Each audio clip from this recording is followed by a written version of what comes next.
So, good day guys, BSDC 1-1.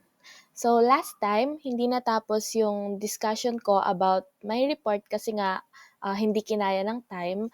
Though nakalahati naman na yung report, I've still decided na ulitin na lang ulit para at least ma-recall natin kung ano yung mga na-discuss na.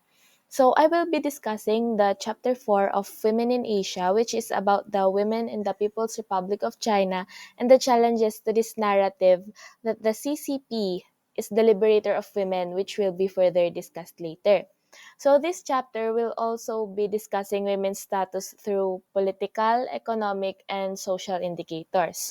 Here, they argue na nagkaroon ng real improvements for women between 1970 and 2000s. However, those improvements are general for China's citizens and do not relate to specific policy directed at raising the status of women. Dito, madidiscuss rin natin yung pagbabago sa politics, economy, and society nila na nagkaroon ng malaking epekto sa kalagayan ng mga kababaihan that time. Isa na dyan is yung pag-shift nila from a socialist socialist state to a globalist economic and political system. Yung pag-engage nila sa globalization which had big impact sa status ng women that time. So, to have a bit of its historical context, even after World War II in 1945, hindi pa rin nagkaroon ng peace sa China dahil sa civil war between the nationalists and the communists. Then later on, nag-collapse yung nationalists' rule which was led by nationalist leader Chiang Kai-shek sa mainland kaya nag-retreat siya papuntang Taiwan noong December 1949. But before that, naitatag naman ni Mao Zedong ang People's Republic of China sa Peking noong October 31, 1949. PRC or the People's Republic of China is established by the Chinese Communist Party. Ano ba kapag sinabing communist? Communism is against capitalism. Dito, walang private properties or social classes as the government controls everything. Ang goal dito is to try to make life fair and equal para sa lahat. Yan. But before this, ano nga ba ang kalagayan ng mga kababaihan? So, before 1949, women were oppressed by Confucianism. Kasi, under Confucianism, nahahati lang daw sa 3 periods ang buhay ng mga kababaihan, which is also known as the 3 obediences. Una, obedience to your father while at home. Pangalawa, obedience to your husband kapag nakapag-asawa ka na. And lastly, obedience to your son kapag nabiyuda ka na. Dito, makikita natin yung concept na kahit anong mangyari, regardless your age or whatsoever, babae pa rin ang dapat sumunod or ang dapat mag-submit sa lalaki. They are expected to be obedient before all other virtues. Another oppression na nangyari sa kababaihan under Confucianism is yung kailangan nila mag-provide ng male heir. Dito na nagkaroon ng excuse yung husband na magkaroon ng secondary wives kapag hindi nakapag-provide yung first wife ng lalaking anak. Bakit ba mas preferred nila yung lalaking anak? Well, it is because, una, lalaki ang magmamana ng apelyido at mga ari-arian. And pangalawa, sila rin ang expected na mag-alaga sa mga parents nila.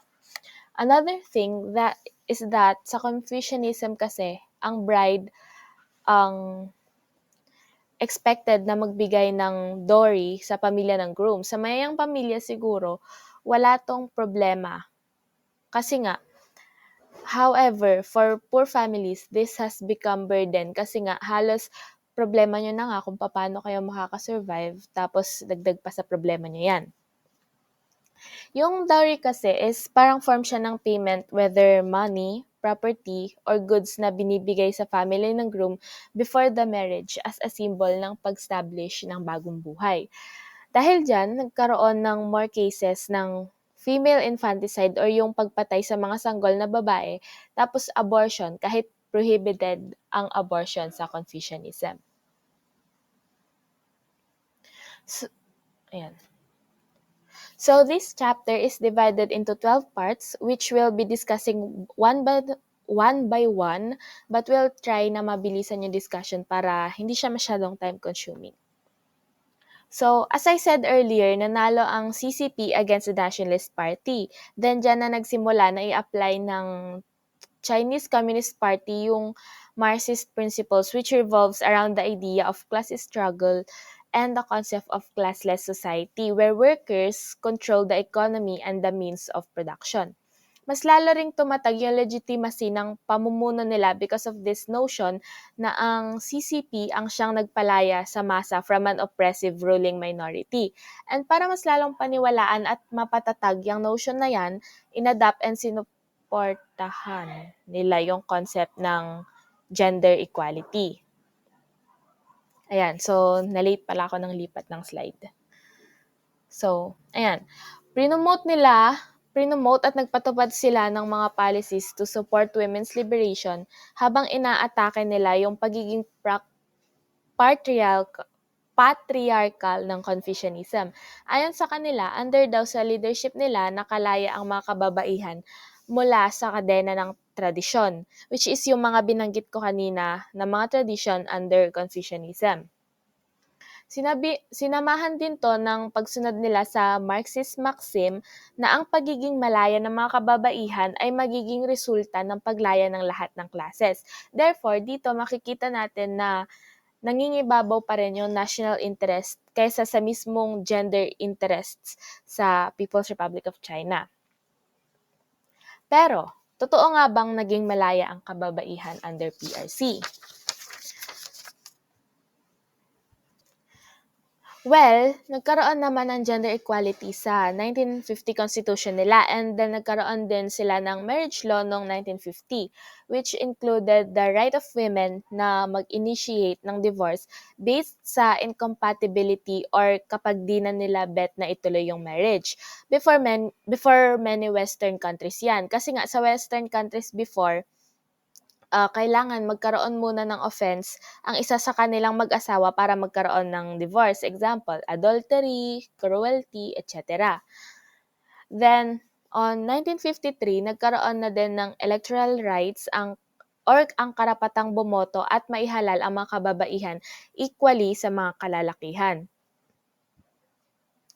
Nagkaroon din ng campaigns na nag-include sa mga kababaihan na maging landowners or nagkaroon din sila ng karapatan na masali sa land allocation. Nakapagpatupad din ng maternity leave at childcare sa mga negosyo na pagmamay-ari ng government, tapos in-encourage din ang mga kababaihan na magtrabaho sa labas ng mga tahanan nila para nga maging maunlad daw ang China. Yung mga policies na yan, ini-encourage niya ang mga kababaihan na makisali or makilahok sa economy and politics kasama ng mga kalalakihan kasi nga, gender equality. However, during that time, nagkaroon din ng mga challenges, particularly sa pamamahala ng Chinese Communist Party na nakaapekto sa kababaihan, yung The Great Leap Forward tsaka Cultural Revolution. So, itong dalawang to ay mahaba-habang historical event, but for the sake of this report, magfo-focus tayo sa naging implications dito sa women. First is the Great Leap Forward. It was a social and economic campaign in China from 1958 to 1962, led by Mao Zedong. Its goal was to quickly transform China from an agrarian society into an industrialized nation. So, the plan focused on collective farming and large-scale communes, but it resulted in a massive decline in productivity, samahan mo pa ng mga pagkasira ng ani nila dahil sa mga natural disasters. Ayan, mga baha, tapos mga peste, which led to widespread famine, poor planning, and a huge loss of life. So the Great Leap Forward ended up being a failure, causing millions of deaths and major setbacks for China's economy. Dahil nga hindi sumakses ang Great Leap Forward, nag-cause din to ng widespread gynecological disease and infertility sa mga babae. Kasi nga, yun ngang famine, poor planning, and huge loss of life. So, next is the Cultural Revolution. Ang Cultural Revolution naman ay isang movement sa China from 1966 to 1976, which was led by Mao Zedong ulit. And ang goal naman dito was to remove capitalist and traditional influences from Chinese society and reinforce communist ideas. So Mao encouraged young people, called the Red Guards, to attack intellectuals, teachers, and anyone seen as a threat to his vision. Kasi nga, during this time, hindi ganun ka-stable yung position niya dahil sa failure ng Great Leap Forward. So this led naman to widespread chaos, violence, and destruction of cultural heritage. The revolution ended after Mao's death in 1976, leaving China deeply scarred. So in an article kasi na nabasa ko online, sabi doon, during the Cultural Revolution, Chinese women, and particularly young urban women, were put in a position where in order to have societal worth, they had to abandon the spaces and societal roles traditionally adopted by women. They donned a masculine appearance and became combatants. Kasi nga, they were trying to remove capitalist and traditional influences. And also, they put on masculine appearances ay dahil binubura yung femininity because they associated femininity, feminine dresses with the bourgeois or bourgeois. Another problem during the Cultural Revolution is that kapag nagpahayag ka ng views or opinion mo na salungat sa kung ano yung views ng mga namamahala, parurusahan or ikukulong ka. Dahil dito, napilitan na lang yung mga tao na ang sabihin or ipahayag is ano yung official slogans kahit na hindi naman yun yung na-experience nila. Kaya naman, yung mga Chinese women, uh, pare-parehas sila ng sinasabi that time na masaya sila sa kalayaan na meron sila, samantalang yung mga sexual abuse, discrimination, and other experience nila hindi na-acknowledge. So, both of these historical events, hina-highlight yung supposed right ng women na makilahok sa politics and labor, pero hindi para sa benefit ng mga kababaihan mismo, but rather for national benefit. So during this time, China was internationally isolated, which they justified by saying that they are building socialism by self-reliance. When we say socialism kasi, it advocates that the means of production, distribution, and exchange should be owned or regulated by community as a whole. Ma-achieve lang ang socialism kapag walang capitalism and private ownership, kaya raw naging isolated sila from the rest of the world during that time. Kaso, noong 1976 namatay si Mao Zedong. Yung mga sumunod na leaders sa kanya nagpatupad ng mga policy na more on economic liberalization and further engagement with the West, or yung tinatawag na natin or yung nadidiscuss natin sa contempt na globalization. Dito nag-start yung pagbubukas ng China sa Western influence. Dito, mas naging democratic sila, unlike before, hindi na ganun katakot yung mga tao na magpahayag ng mga criticism nila. However, mas tumaas naman yung unemployment, which can cause political instability and corruption. Then andyan din yung nepotism, which can also threaten kung ano man yung economic growth na meron sila. So now na dismantle na yung socialism dahil sa pagbubukas ng China sa foreign influence, ano nga ba yung naging epekto nito sa mga kababaihan? So, isa sa mga naging epekto nito is yung benefit ng pagkakaroon ng civil society. Under civil society kasi, nagkaroon ng mga women's org or organizations to meet the needs of women. Pero, kukunti pa rin yung mga yon, tapos politically impotent or hindi pa ganun katatag. But in the 1980s, mas na-discuss na yung mga iba't ibang experiences ng mga kababaihan, and dito ang notion na is that nire-recognize na mas kailangan pa ng work, ng effort para ma-improve pa yung status ng women. Ang solusyon naman ngayon na present ng Chinese Communist Party para raw ma-solve yung problema ng mga kababaihan is modernization to economic growth. Ayan. So, okay. Naniniwala sila na habang yumayaman ang China, habang umuunlad ang China, magiging kasabay din nito yung pag-improve ng kalagayan ng kababaihan. Dito again, makikita natin na pangalawa lang talaga yung gender concerns or interests over any other aspects sa mga policies ng CCP. And so in preparation of the 1995 Fourth World Conference on Women in Beijing, wait lang, nag-release ang information of the State Council of People's Republic of China ng isang document titled The Situation of Chinese Women to demonstrate daw sa international community yung progress ng women's rights sa China since 1949. Dito, inacknowledge din nila na may mga needs for improvement pa such as discrimination against women and even infringement of their rights. So, kung makikita nyo dyan sa first picture, diyan makikita yung mga supposed improvements daw or progress sa women's rights sa China. So makikita mo diyan, sabi diyan, Chinese women enjoy equal rights with men in all aspects of political, economic, cultural, social, and family life, and that they have become, like all Chinese citizens, master of the state and society. So, dito naman sa second na pic, yung nasa baba, sabi diyan, China is a developing country.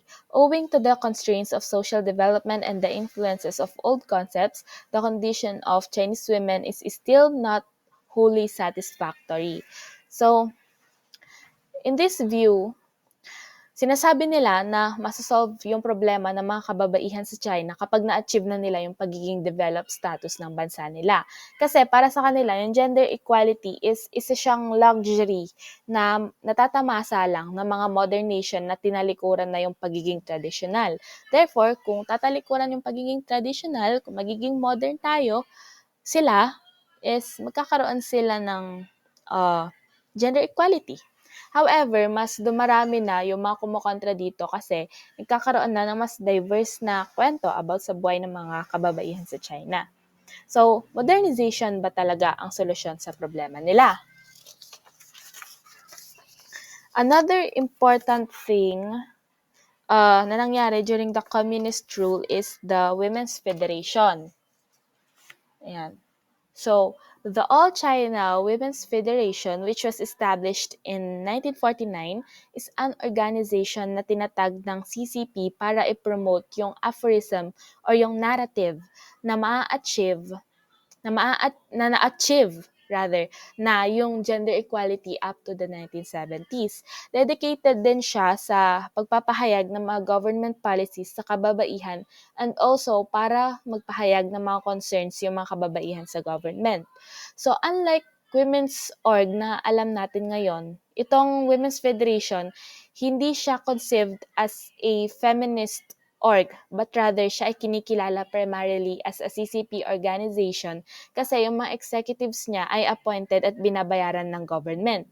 Dito, lahat ng babaeng members ng Chinese Communist Party, matic members ng Women's Federation. During this time nga rin is walang independent women's organization because according to them, wala na raw makakapag-substitute sa Women's Federation, wala na ring makakapag-substitute sa Women's Federation. Therefore, hindi kailangan ng independent women's org kasi sapat na yung All China Women's Federation. Sana na-guess niyo yan. Medyo naguluhan din ako doon. So, although hawak ng All China Women's Federation ay hawak ng government, pinatunayan pa rin nila na mas responsive sila sa kababaihan at hindi lang basta isang org na hawak ng Chinese Communist Party. Ilan sa mga naging roles ng Women's Federation that time is yung pag-promote ng skills sa mga babaeng entrepreneurs. Yung iba naman tumutulong sa babae, especially sa rural areas, na makahanap ng trabaho sa urban areas. Tapos, nag-provide din sila ng training sa mga unemployed women in computing, secretarial skills, and foreign languages. Dito, makikita natin na ini-encourage talaga nila yung mga kababaihan during that time na lumabas sa mga tahanan nila para magtrabaho kasi nga ang goal nila is for the state to prosper. So, anyways guys, pagpasensya nyo na lang kung may mga background noises ako dito. Andito pa kasi ako sa boarding house as of now. Ayan. So, next is women's law. Another important initiative siya ng All China Women's Federation. So, nung naging open ang China sa Western influences, kasali na rito yung pagiging member nila sa United Nations. And in 1980, isa sila sa mga unang nag-endorse ng elimination of all forms of discrimination against women. Then noong 1985, nag-raise din sila ng issue about sa pagsulat ng bagong Chinese law bagong Chinese law about sa rights and interests ng mga kababaihan, and dahil dito naiproklama ang law on promoting women's rights and interests.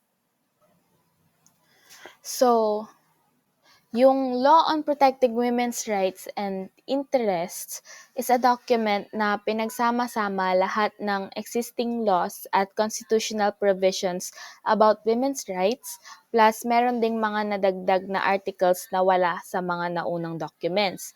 Nahati siya sa 9 sections which includes political rights, interests relating to culture and education, work, marriage, and the family. Sa mga to, hina-highlight yung gender equality. May mga special provisions din dito kung saan binibigyang halaga nila yung vulnerability ng mga kababaihan na nasa poorer regions, which is included naman sa rights relating to the person. Ilan sa mga yan is yung prohibition on trafficking in women, female infanticide, and maltreatment of women who give birth to girl babies. Since talamak nga yung infanticide that time or yung at saka pananakit sa mga kababaihan. Ang naging problema naman sa women's law is that walang malinaw na legal responsibilities para sa mga lalabag dito. 75% lang yung may nakalagay na malinaw na consequences. Tapos, another thing is that dahil nga during that time, underdeveloped state pa ang court law ng China, kaya naman hindi naging ganun ka-effective yung women's law. Next is four selves, the collective retreats and individual returns. Itong four selves naman ay isang slogan which stands for self-respect, self-confidence, self-reliance, and self-strengthening. Ang focus nito ay iparating sa mga kababaihan na responsibility nila or nasa kamay nila yung development ng sarili nila, na responsibility nila yung psychological and economic independence nila. Dito, nire-recognize din yung psychological aspect sa mga kababaihan which is for the first time, which no one has done before. Kung may four selves, another slogan or campaign naman is itong four don'ts, which is about naman sa objectification ng mga kababaihan, particularly yung pagsikat ng beauty pageants. Ayon sa campaign na to, don't endorse, don't promote, don't organize, and don't participate, which is ang tinutukoy nga nila rito is yun nga ang mga beauty pageants na nag-objectify nga raw sa mga kababaihan. Instead, promote nila yung concept ng strong woman na kayang makipagsabayan sa mga lalaki sa iba't ibang bagay. Kaso, ang labas naman nito ngayon, especially sa young women, is that ang All China Women's Federation ay nakatali pa rin sa pagiging mahigpit ng Chinese Communist Party na nagpo-promote ng androgyny, which is yung pagsusuot ng mga gray mouse suit na kumbaga na-stuck pa rin sila sa past, parang ganun. So later on, may picture dito ng Mausut.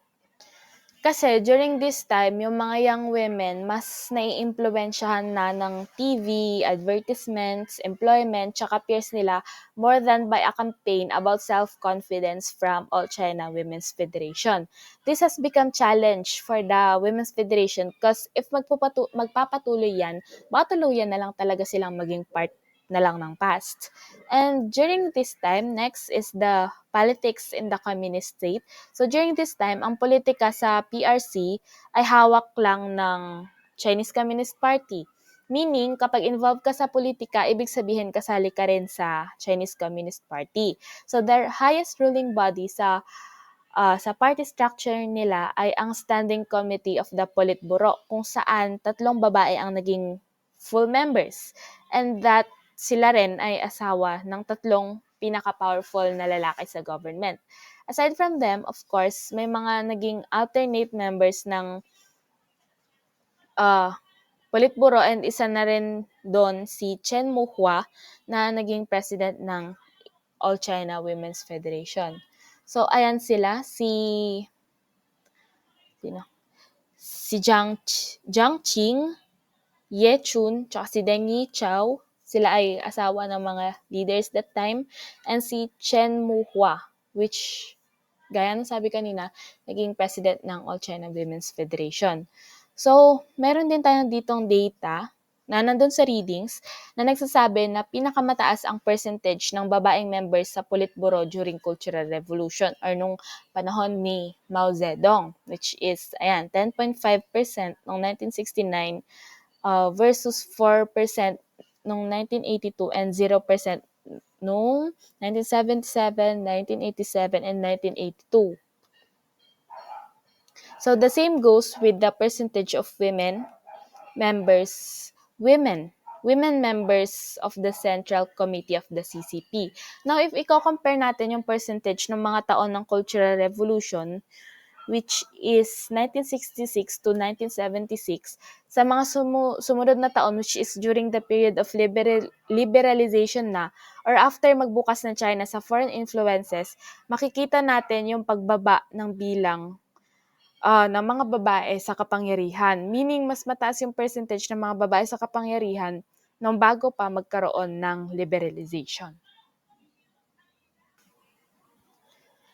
Now, let's say na isa ka doon sa mga babae na nagkaroon ng position sa authority.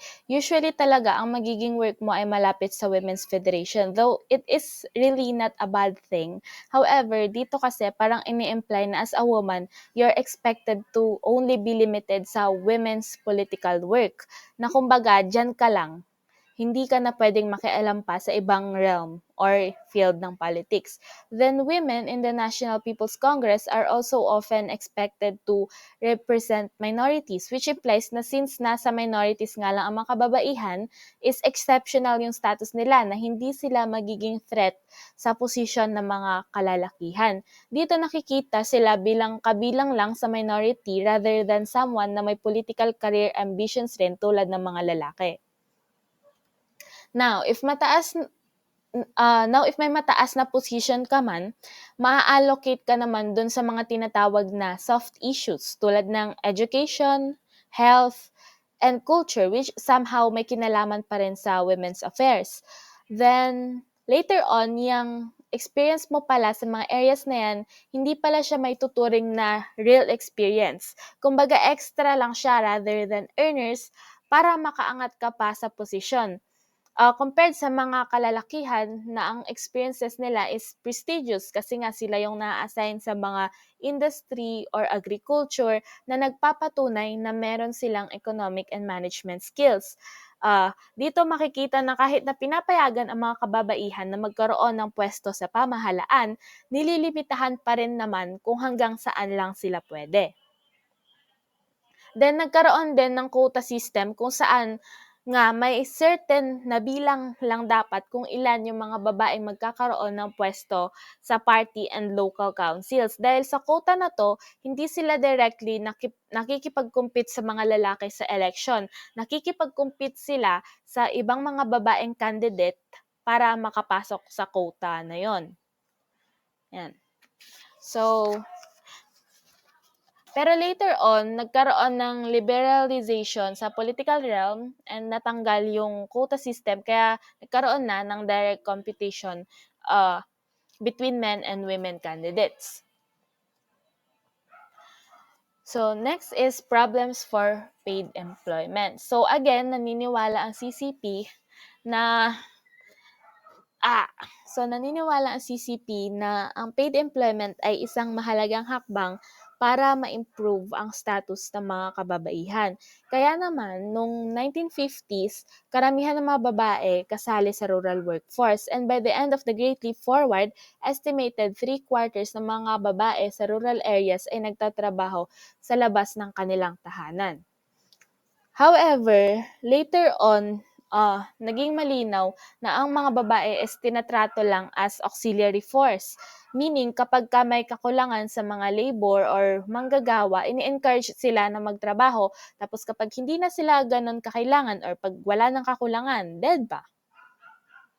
For instances, during 1960s, sinihikayat sila na lumabas sa kanilang mga tahanan para magtrabaho, but later on, around late 1960s to early 1970s, they were encouraged naman na bumalik sa kanilang mga tahanan.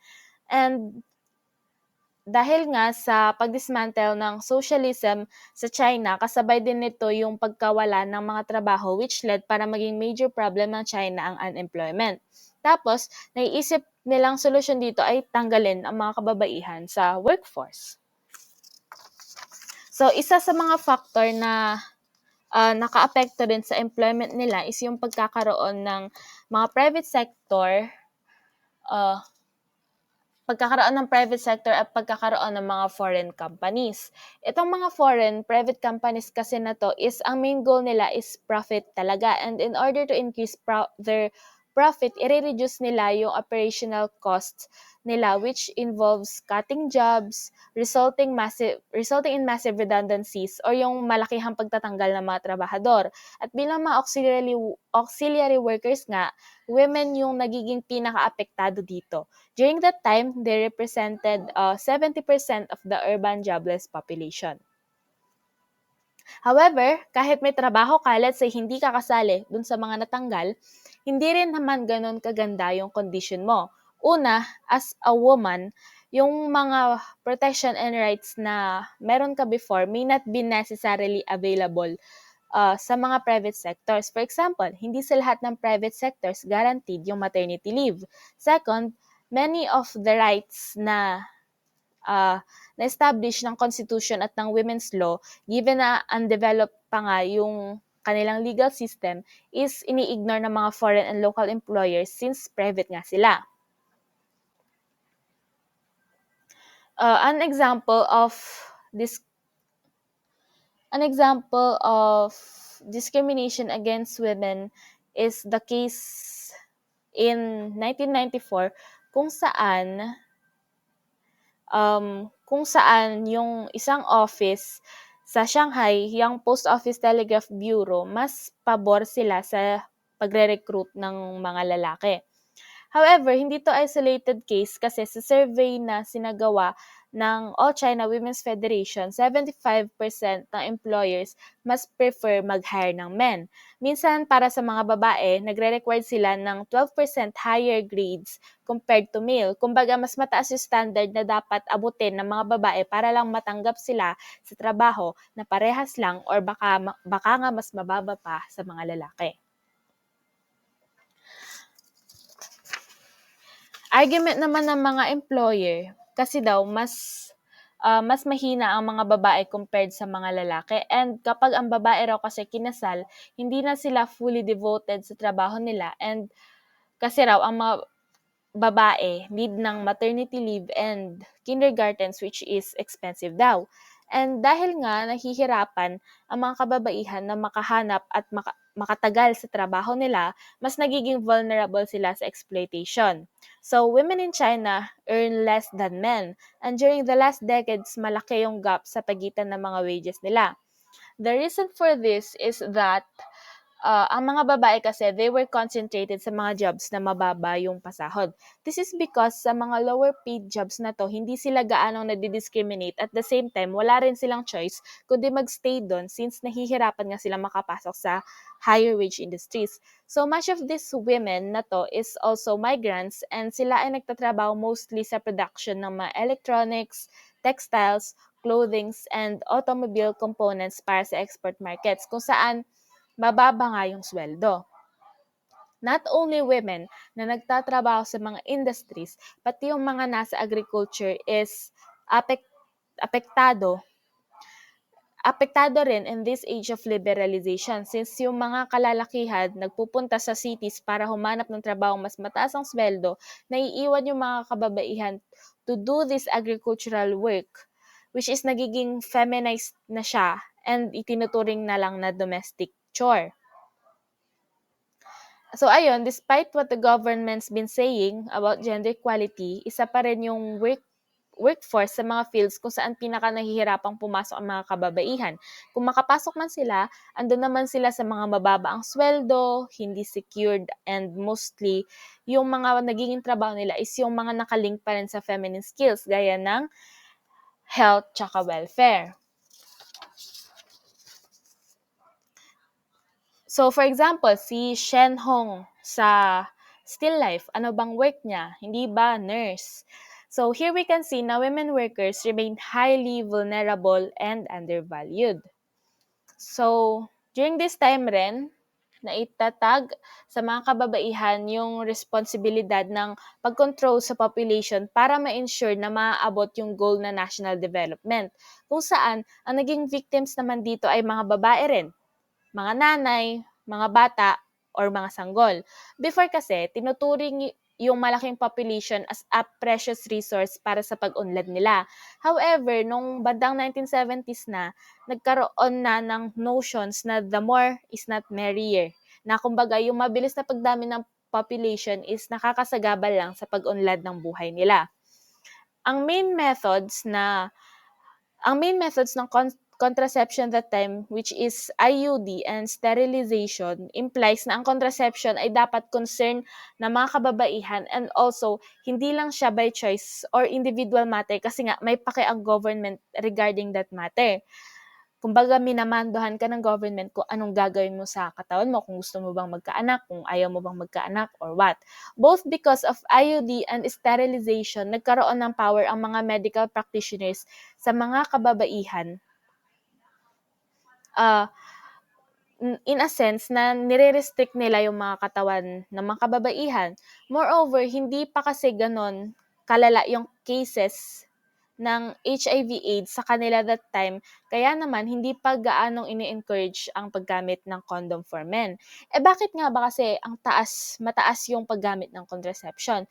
Well, it is because of this 4th and 5th five-year plan. Dito makikita yung goal or aim ng government na uh, pababain yung growth rate nila in a given time frame.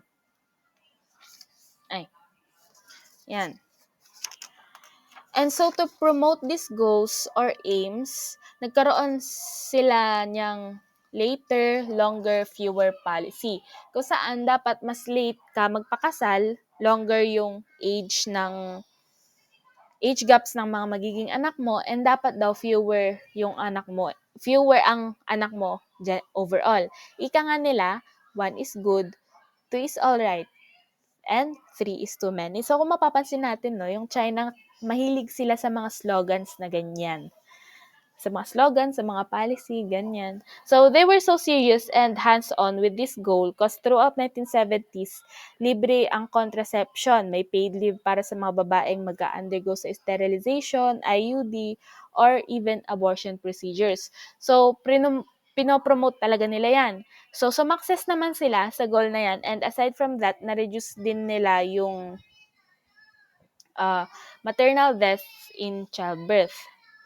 Kaso, though sumakses sila, na-reduce nila yung growth rates, nag-expand pa rin yung population nila beyond their capabilities na mag-provide ng mga pinangako nilang improvements. Dito na ngayon pumasok yung controversial na one-child policy. And of course, ang naging targets nito na pinaka-naapektuhan ay mga babae since sila nga yung main receiver ng contraceptives. And dito, na-threaten din yung buhay ng mga sanggol na babae.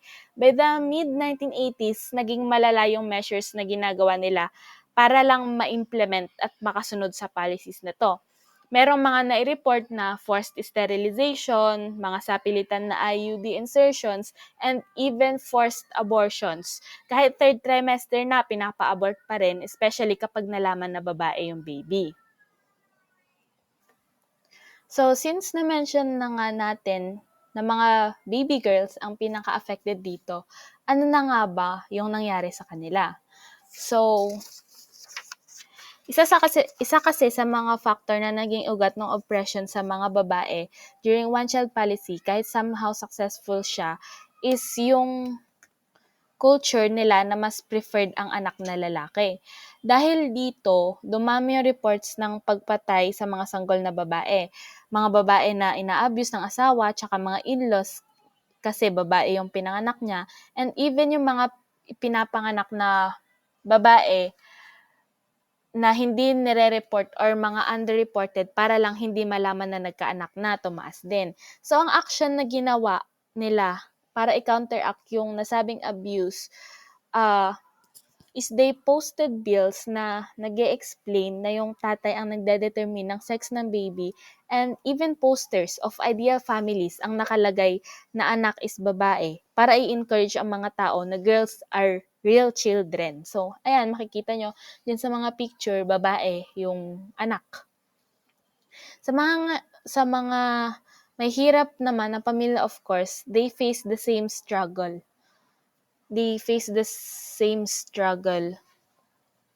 Wherein daughters have not been valued.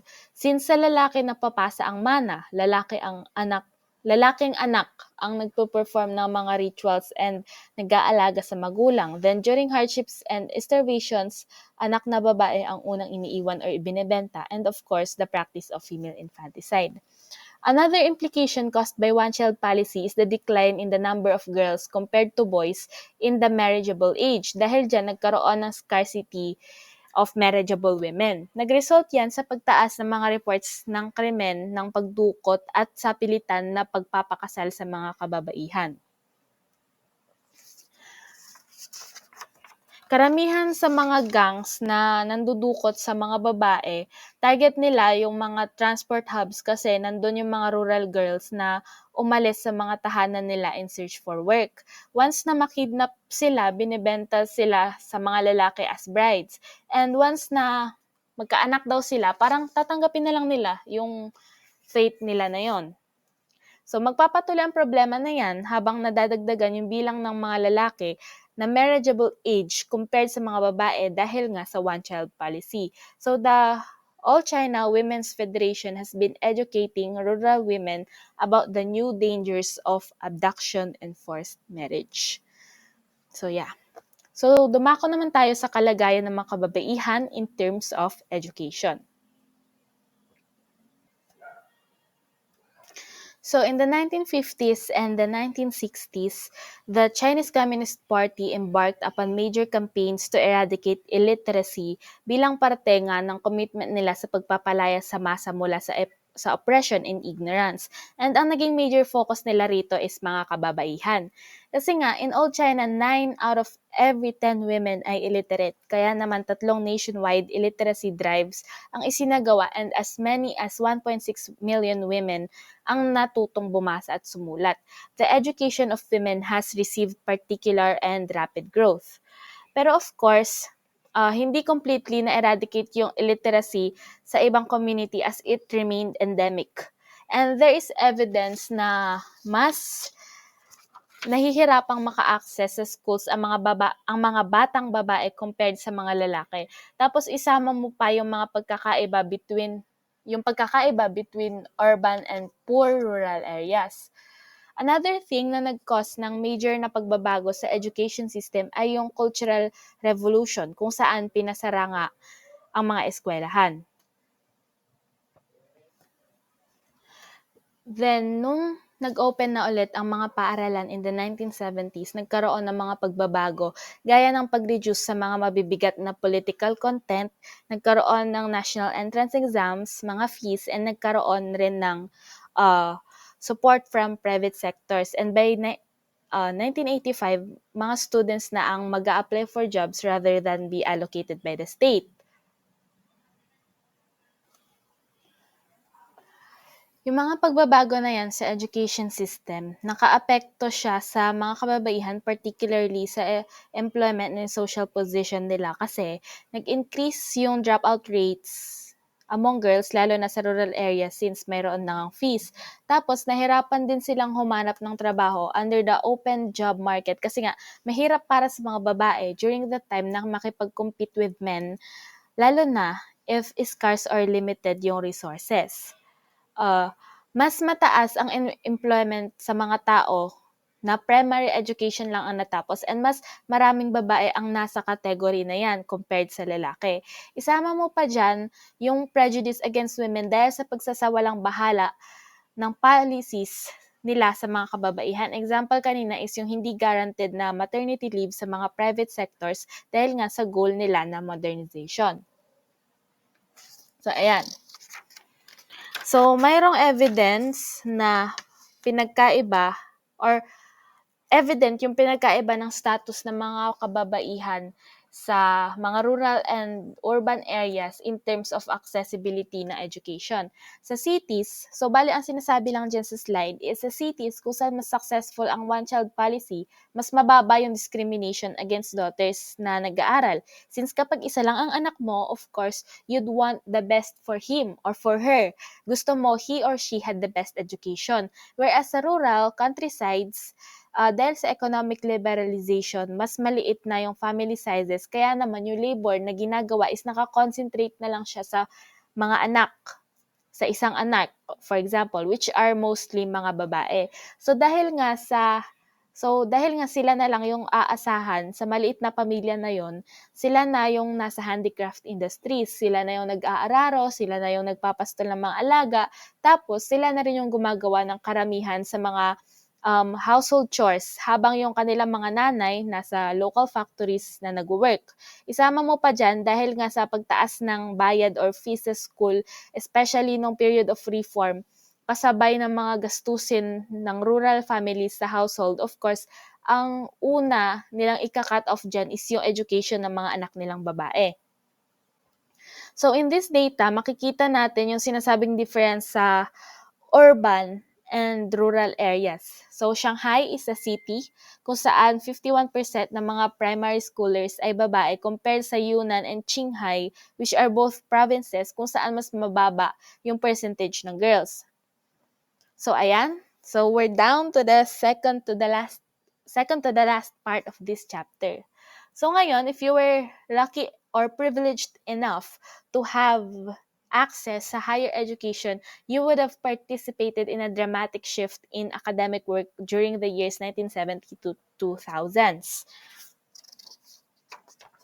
So, from 1949 to 1978, halos lahat ng academic work is ina-assess for its political leanings. Ibig sabihin, unless nakasunod siya sa Marxist principles nagpapakita siya ng commitment sa working masses and the CCP, halos hindi yan maikakandak.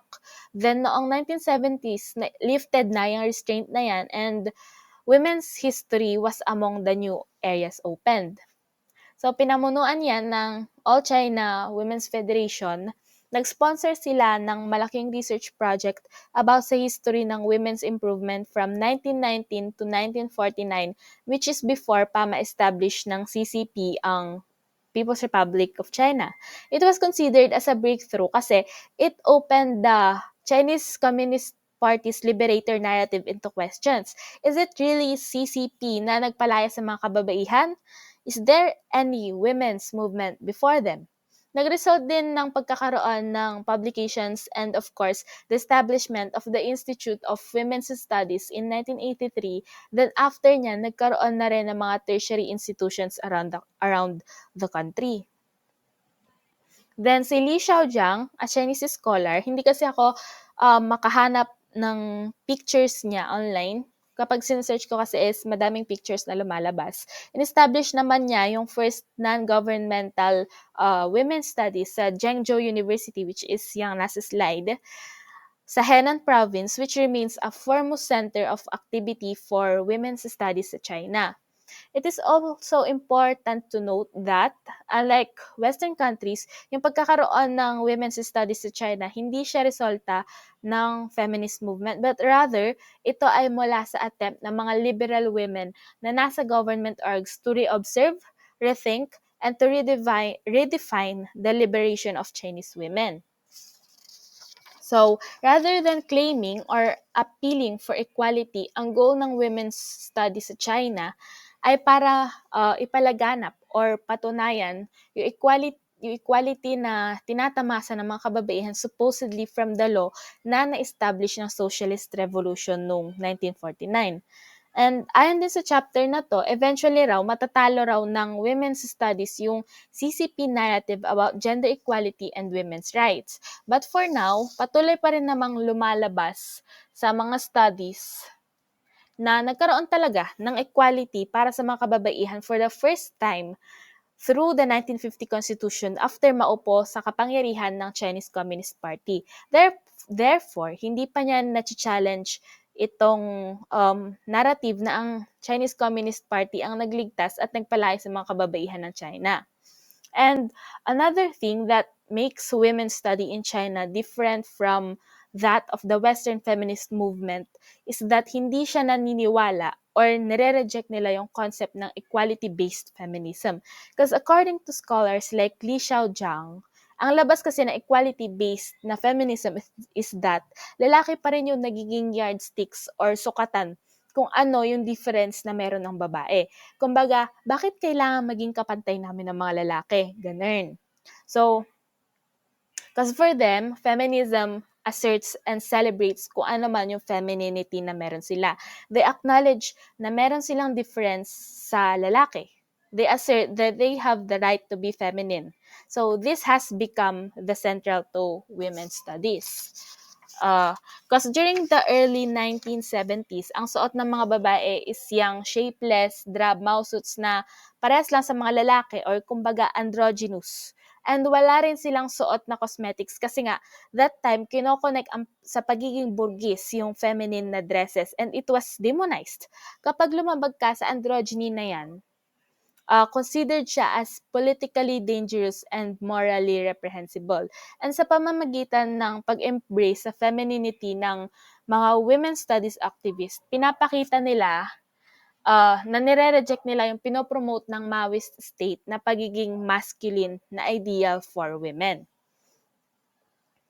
And not only that they reject the equality-based concept of Western feminism, yung mga all-China women's officials, ayaw din nila yung label na feminist. It is because first, para sa kanila, yung feminism ay isang burgess na idea na nakaka-distract daw from the central force driving historical change, which is class struggle. Pangalawa, kasi daw yung pagiging feminist ay puro Western ideology lang. Therefore, hindi siya applicable para sa context ng China as experiences ng Chinese women. And lastly, kasi nga, meron siyang negative political and social connotations. So, ayan. So, in this chapter, na-discuss natin yung unti-unting pagbabago ng Chinese society na nakaapekto sa mga kababaihan and yung pagdismantle sa narrative na ang Chinese Communist Party ang nagligtas at nagpalaya sa mga kababaihan.